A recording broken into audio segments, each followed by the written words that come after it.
What's up, everybody? Happy Friday. Jordan Smith with iProv, VP of Sales and Marketing, as always. And I am joined by my co-host, Patrick Laughlin. What's up, Pat? It is Friday. What's up, Joe? We got sort of a philosophical topic for a Friday show. Ooh, dude, I like this. Hold on, Philosophical Friday. I think we've got. Ooh, yeah, a little deep think going into the weekend. It's something sort of exciting to talk about, and it comes from some light fare. I've been rewatching a little bit of The West Wing on, I think it's Netflix. I can't remember. It's sort of nice to have a picture of what a good president looks like. I think I'm allowed to say that on the internet, right? Hey, there you go. Yeah. Even if it's fictional, I would vote Bartlett. I've also been reading a couple of books, one of which is The Go-Giver Leader. We talked about The Go-Giver a week or so ago. This was like a follow-up book. And there was this really great line in the book that said, running a business is an act of faith, and it resonated with me.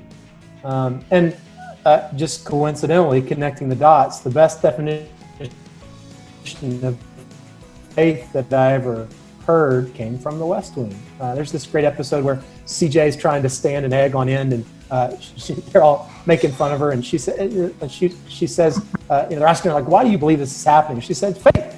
And they said, well, faith, really? And she said, yeah, it's the substance of things hoped for and the evidence of things not seen. And I think those two things together describe perfectly what it's like to run a business day to day. You are always sort of looking for evidence of things you can't see, and you're acting on information that you're never going to have the full picture of, but you're sort of going on this full belief that because you have this vision and this will, it will happen. Well, that's a good point. So I want to ask you something, because as a leader, and I've seen you do this before too, which is, we're kind of the captains of the boat. We're pointing our compass in one direction and say, all right, guys, just trust me. We can't see land yet, but the land is this way.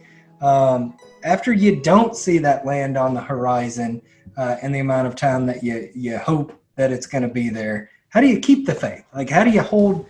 You personally, how are you holding kind of fast towards that faith, that vision?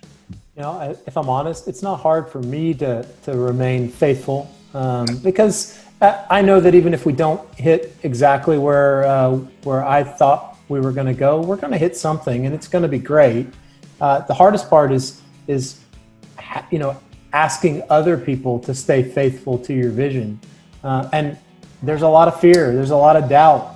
You got to sort of put on the smiling face even when you don't feel like smiling, and just remind people that we may not get 100% where we thought we were going to go, but where we end up is going to be better than where we are. And truth be told, it's going to be pretty awesome if you can just hang in there and you can ride out the storms in between.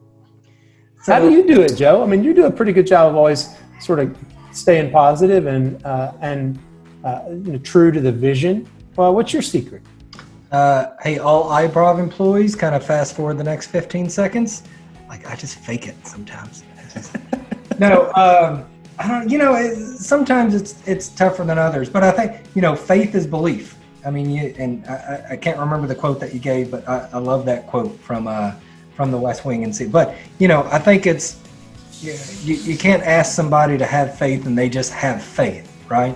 I've got to really believe in kind of what that vision is, right? If I believe it's there, I'll keep pointing the boat there for years. If I've got faith that there's land in that direction, I don't care how long it takes us. But if I don't, and I do start to waver, it is really easy for me to get off course. So I say for me to have that level of faith, I've really got to have faith. I've really got to deep down believe in that. And as leaders, that's something that I look to you and RJ to. Is sometimes that faith doesn't come easily, that you guys have to instill that in me. And same, if you're a leader out there and you've got employees, is, just because you tell them land ahead, trust me, that might do it for some folks, but that might not do it for others. So I feel like you've really got to work to help people believe, you know? Well, and I think that the best thing that we can do as leaders is just demonstrate intent. You know, how effective you are as a leader, how influential you can be, how much faith you can garner from your team comes down to your intentions.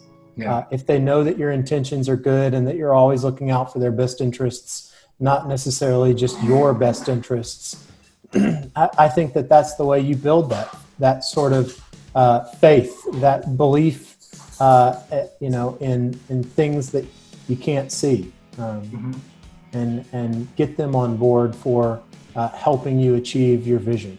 Because ultimately, if your intentions are, you know, in their best interest, they know that, and they're willing to continue on the journey with you. And I think that that's what it really boils down to, is that who are you doing it for? Are you making your intentions, you know, known, and are they the right intentions? And if they are, I think that people will give you their faith and trust you to get them where you say you'll get them. Yeah.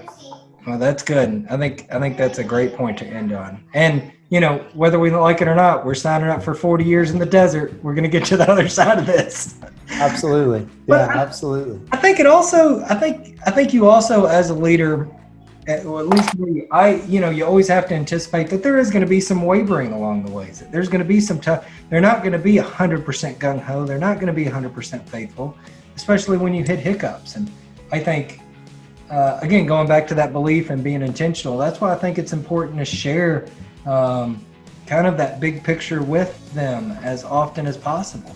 It could either rebuild that faith or reaffirm the faith, you know, that they might have, because we're humans. We're all fallible. We all have our doubts. We all have imposter syndrome.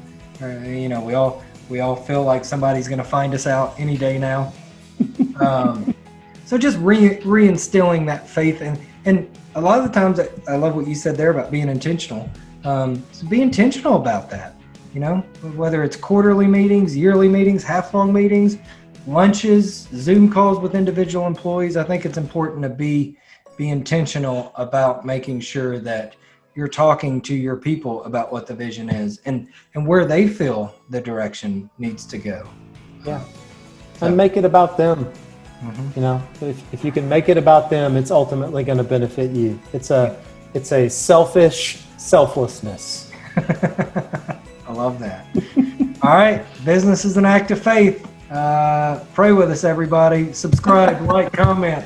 Let us know what you do as an organization. Do you set aside kind of intentional time to, I don't know, just get a read on people, just to talk to them, just to figure out how they feel about the mission and what the mission of the organization means to them. That's a big part of faith too. You know, like you said, sometimes there is a very selfish spin to faith, and that's okay. So like, comment, share, let us know if there's other topics you want, but like I said, leave us some comments below. Let us know what your thoughts on this are. So I love it. Philosophical Friday. We might do this again. All right, Pat, until next time, thank you so much. Peace, peeps. Peace, peeps.